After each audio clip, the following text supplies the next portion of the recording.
Hello दोस्तों, एक बार फिर से आप सभी का मैं बहुत बहुत स्वागत करता हूं। 2024 का चुनाव बहुत ज़्यादा नज़दीक है। 2 से 3 महीने का वक्त बचा है। कहा तो ये जा रहा है कि कभी भी मोदी शाह 2024 का लोकसभा चुनाव करा सकते हैं। और इस समय बसपा सुप्रीमो लखनऊ से दिल्ली में मौजूद हैं। गठबंधन को लेकर दिल्ली से एक बहुत बड़ा ऐलान किया गया है। जिस चीज़ों पर मैं बार बार फोकस कर रहा हूं, जिन चीज़ों का मैं बार बार जिक्र कर रहा हूं, तस्वीरें लगभग क्लियर होती जा रही हैं गठबंधन को लेकर। जो तस्वीर 1 महीने पहले धुंधली थी, बसपा सुप्रीमो इंडिया में आएंगी कि नहीं आएंगी, अब वो तस्वीर दोस्तों कहीं ना कहीं साफ होने लगी है। मैं आपको बताऊंगा कैसे। सूत्रों के हवाले से एक और बड़ी खबर निकल कर आ रही है। अखिलेश यादव ने कह दिया है, उत्तर प्रदेश में जब कांग्रेस से गठबंधन होगा तो उत्तर प्रदेश की 80 लोकसभा सीटों में से कांग्रेस पार्टी को 8 सीटें मिलेंगी।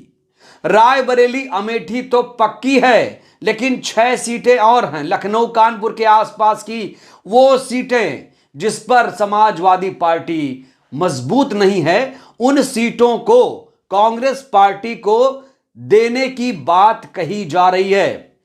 तो अखिलेश यादव अब कहीं ना कहीं खुलकर सामने आ रहे हैं। अखिलेश यादव लगातार कांग्रेस पार्टी को टटोल रहे हैं। इससे पहले याद होगा आपको, अखिलेश ने दिल्ली में जाकर क्या कहा था, कांग्रेस पार्टी हमें यह बता दे, अगर वो बसपा के साथ गठबंधन कर रही है तो हमें बता दे, हम अपने रास्ते अलग कर रहे हैं। इस बीच सीटों को लेकर जो बातें सामने आ रही हैं, सीटों का समीकरण समाजवादी पार्टी की तरफ से बिठाया जा रहा है। यानी इंडिया गठबंधन में उत्तर प्रदेश में खासतौर से बसपा खुद को सुप्रीम समझने लगी है। क्या कांग्रेस पार्टी को यह बात पचेगी? क्या कांग्रेस पार्टी अखिलेश यादव के उस ऑफर को एक्सेप्ट कर लेगी? दोस्तों कतई नहीं। कांग्रेस पार्टी बिल्कुल 8 सीटों पर राजी नहीं होगी। और जिस तरीके से अखिलेश ने धमकी दी थी कि अगर आपने बसपा सुप्रीमो का साथ लिया तो हम गठबंधन से अलग हो जाएंगे, यहां तस्वीर बिल्कुल साफ नजर आ रही है। दोस्तों बसपा सुप्रीमो के कद्दावर सांसद मायावती के सांसद मलूक नागर ने इस बीच एक बहुत बड़ा बयान दे दिया है। बहुत बड़ा बयान दोस्तों, बहुत बड़ा ऐलान इसे माना जा रहा है, क्योंकि इनकी बसपा सुप्रीमो से मुलाकात हुई है। आपको बता दूं इस समय दोनों दिल्ली में मौजूद हैं, तमाम सांसद भी और बसपा सुप्रीमो भी। और अब जो सूत्र हैं वो बता रहे हैं कि गुपचुप अपने नेताओं में बातचीत हो रही है, रणनीति बन रही है। इस बीच दिल्ली से ही मलूक नागर ने एक बहुत बड़ा बयान दिया, जो कहा जा रहा है कि कहीं ना कहीं बसपा सुप्रीमो अंतिम मुहर इस पर लगाएंगी। तो दोस्तों इंडिया अलायंस को लेकर बसपा सांसद ने बड़ा दावा किया है।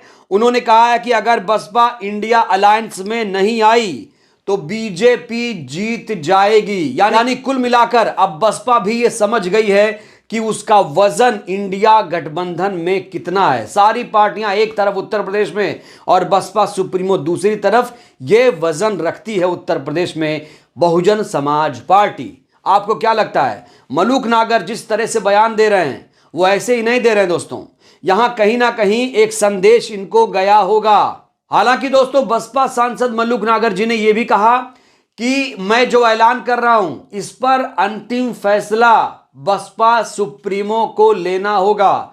एक बहुत बड़ी शर्त बसपा की तरफ से, एक बहुत बड़ी शर्त यहां पर रख दी गई है। वो शर्त क्या है?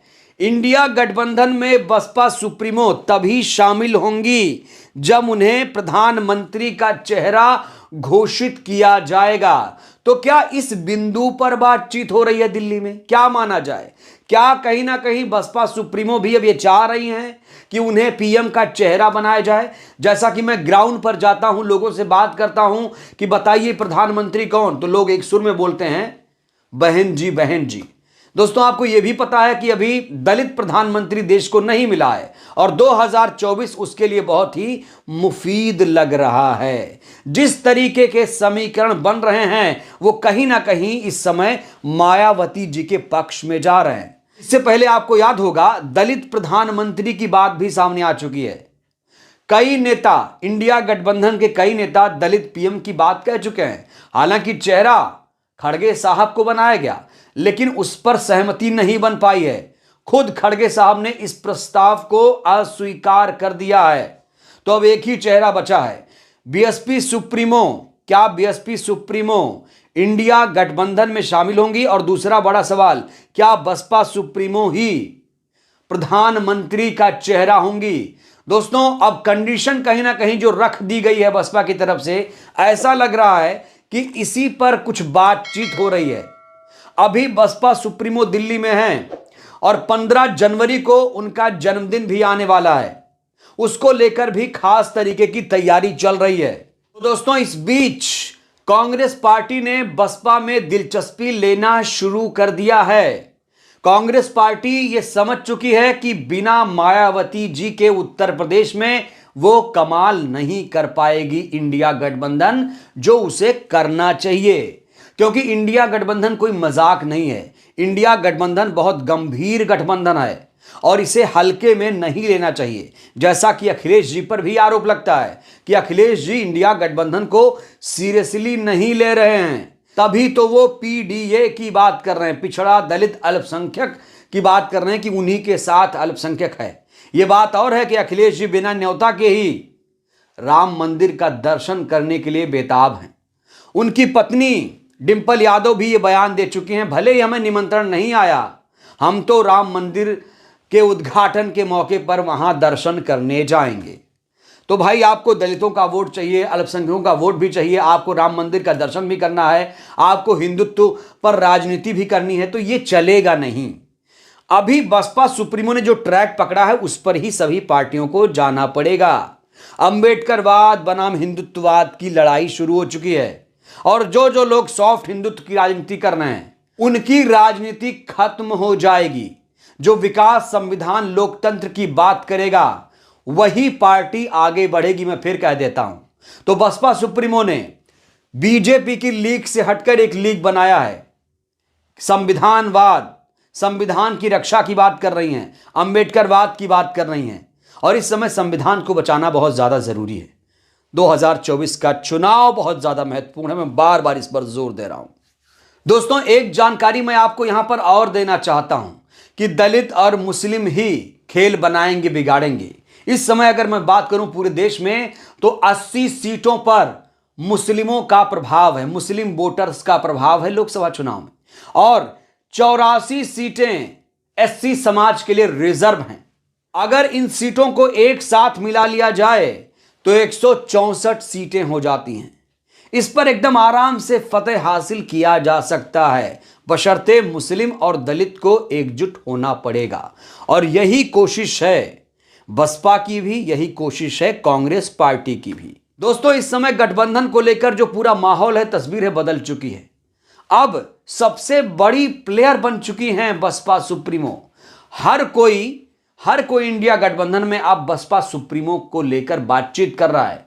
यहां तक कि मीडिया भी चीख चीख कर यह कहने लगा है कि बसपा सुप्रीमो ही सबसे बड़ी नेता है, सबसे बड़ी खिलाड़ी वही हैं, वही मोदी की काट हैं, वही उत्तर प्रदेश में भारतीय जनता पार्टी को मात दे पाएंगी। और जो पार्टी उत्तर प्रदेश में हारी उसका दिल्ली जाने का सपना चकनाचूर होगा। और अगर मायावती जी इंडिया गठबंधन में आई, जैसा कि लग रहा है, साफ तौर पर प्रतीत हो रहा है, तो खेल बिल्कुल पलट जाएगा। तो दोस्तों, मलूक नागर जी ने जो ऐलान किया है, जिस तरीके से आकर अचानक ऐलान किया है, वो अपने आप में बहुत बड़ी खबर है। इस खबर को हल्के में नहीं ले सकते, क्योंकि मलूक नागर बीएसपी सांसद हैं और उनके बसपा सुप्रीमो से अपने वार्तालाप भी होते होंगे, जाहिर तौर पर कुछ चीजें निकल कर आती होंगी। इसीलिए मलूक नागर साहब ये दावा कर रहे हैं कि मायावती जी इंडिया गठबंधन में शामिल होंगी। बहरहाल, मायावती जी के अंतिम फैसले का अभी भी हमें इंतजार होगा। अब मायावती जी कब और कैसे फैसला लेती हैं, यह एक बहुत बड़ा सवाल है। बहरहाल दोस्तों, आपको क्या लगता है? मलूक नागर जी ने जो बयान दिया, जिस तरीके की चीजें निकल कर सामने आ रही हैं, क्या लगता है गठबंधन अब हो जाएगा? अपनी प्रतिक्रिया आप लोग जरूर दीजिए। वीडियो को लाइक करिए, चैनल को सब्सक्राइब करिए, सहयोग करिए, वीडियो को जन जन तक पहुंचाइए, जिससे देश की जनता जागरूक हो। जय भारत, जय संविधान, शुक्रिया।